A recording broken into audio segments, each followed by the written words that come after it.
جو تیری بیٹی کو خوبصورت سمجھ کے اس کے ساتھ نکاح کرنا چاہے اسے بیٹی نہ دینا۔ حضرت جی کیوں؟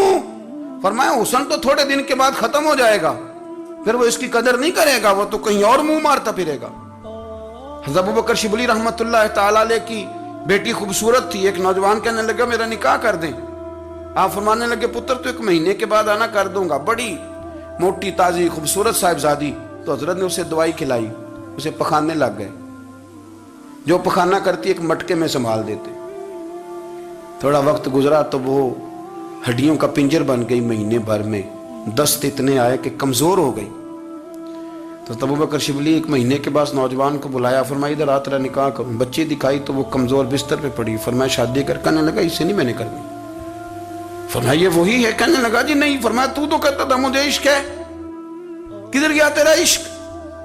کہنے لگا حضرت صاحب آپ کیسی بات کر رہے ہیں؟ فرمایا ادھر آ۔ پھر وہ مٹکا جس میں گند رکھا تھا وہاں لے گئے، فرمانے لگے تیرا اس کے ساتھ عشق تھا، یہ ہے تیرا عشق۔ فرمایا اچھا تو میں 4 دن روٹی کھلاؤں گا پھر تندرست ہو جائے گی، لیکن میں دیکھنا چاہتا تھا کہ تو میری بیٹی سے پیار کرتا ہے یا اس کے چہرے پہ آنے والی کچھ وقت کے لیے سرخی سے پیار کرتا ہے، اس لالی سے پیار کرتا ہے جو جوانی کے وقت بچوں اور بچیوں پہ آتی ہے۔ کس چیز کے دل دادا؟ یعنی کیا مطلب؟ نفس کی غلامی؟